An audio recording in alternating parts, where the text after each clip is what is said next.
नमस्कार, मैं संतोष और संतोष साइकोलॉजी चैनल पर सभी का तहे दिल से अभिनंदन और स्वागत करता हूं। टीजीटी पीजीटी हिस्ट्री के दृष्टिकोण से एक महत्वपूर्ण प्रश्न, ध्यान से देखिए और सही जवाब दीजिए। तृतीय बहुसंगति कहाँ आयोजित की गई थी? राजगिरी में, वैशाली में, पाटलिपुत्र में या डी कुल्लन वन में? तो क्या होगा इसका सही जवाब? तो इसका सही जवाब होगा, ठीक है, क्या होगा? ठीक, ध्यान से सोचिए और बताइए। तो इसका सही जवाब होगा पाटलिपुत्र में। ठीक, प्रथम बौद्ध संगति आयोजित कब की गई थी? तो प्रथम बौद्ध संगति आयोजित की गई थी 483 ईसा पूर्व में। ठीक, किसके समय में? जो है अजातशत्रु के शासन काल में। और इसके अध्यक्ष कौन थे? महाकश्यप।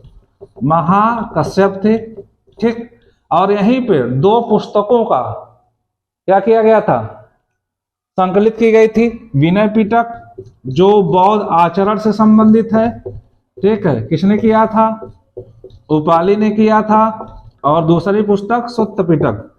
सुत्त पिटक यह जो है, इसमें बौद्ध महात्मा बुद्ध के धार्मिक उपदेश है। और इसका संकलन किसने किया था? आनंद ने किया था। और दूसरी बौद्ध संगति कहाँ आयोजित की गई थी? दूसरी बौद्ध संगति वैशाली में, कालाशोक के समय में। ठीक है, इसके अध्यक्ष कौन थे? सर्वकामी थे। और यहीं पर बौद्ध धर्म दो भागों में विभाजित था, स्थविर या थेरवादी।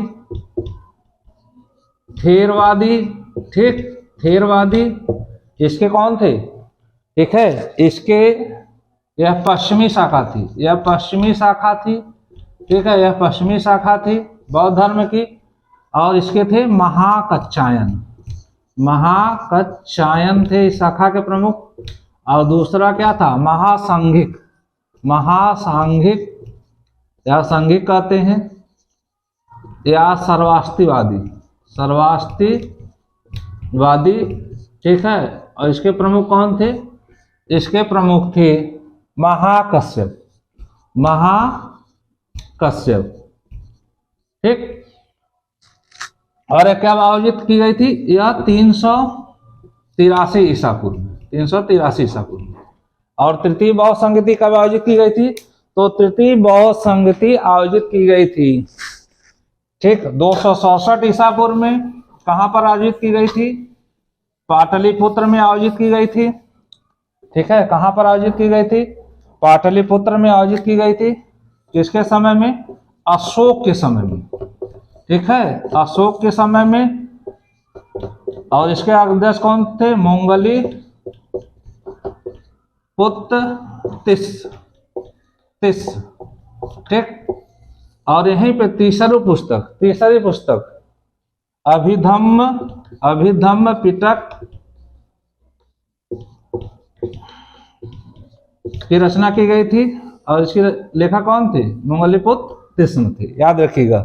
ठीक, और चौथी बौद्ध संगति कश्मीर में हुई थी, कुषाण शासक कनिष्क के शासन काल में। और यहाँ पे जो स्थविर और महासंघिक द्वितीय बौद्ध संगति में था, उसी को वही जो है दो भागों में विभाजित हो गया, हीनयान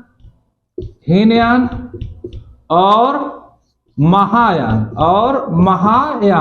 ठीक है, महायान